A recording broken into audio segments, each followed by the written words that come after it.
இந்த கோவில் தான் அருள்மிகு குகை மாரியம்மன் திருக்கோவில். அருள்மிகு காளியம்மன் திருக்கோவில் குகை. இந்த கோவில் எனக்கு ரொம்ப பிடிச்ச கோவில். ஏன் அப்படின்னா இங்கே வந்து நான் ஒரு 8 வருஷம் முன்னாடி வரைக்கும் கூட நடந்தது. என்ன நடந்தது அப்படின்னா இங்கே வான வேடிக்கைன்னு போடுவாங்க. அந்த ஒரு பில்டிங் மேலே வந்து போடுவாங்க வான வேடிக்கை.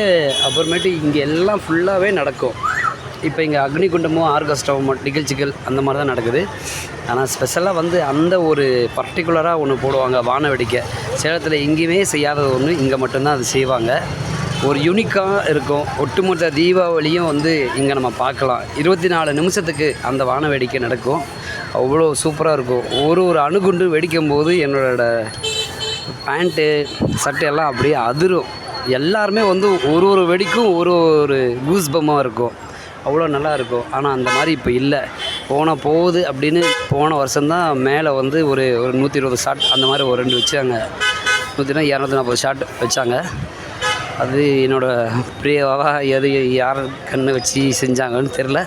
ரொம்ப நல்லா செஞ்சாங்க. இருந்தாலும் வந்து இந்த ராட்டினம் மாதிரி நிறைய டிசைன்ஸாக வந்து இங்கே மட்டும்தான் அது வந்து இருக்குது. இதை வந்து இப்போ செய்யாமல் விட்டால் அவங்களுக்கு கிடைக்கிற ஒரு உழைப்பு இல்லாமல் போயிடும். வருஷத்துக்கு ஒரு தடவை தான் அவங்க இந்த டெக்கரேஷன் இந்த மாதிரிலாம் செய்கிறாங்க. எல்லாத்தையும் வேறு கோயிலுக்கு. நம்ம கோயிலில் இங்கே மட்டும்தான் இருக்குது. இது மறுபடியும் இது வந்து செஞ்சால் ரொம்ப நல்லாயிருக்கும்.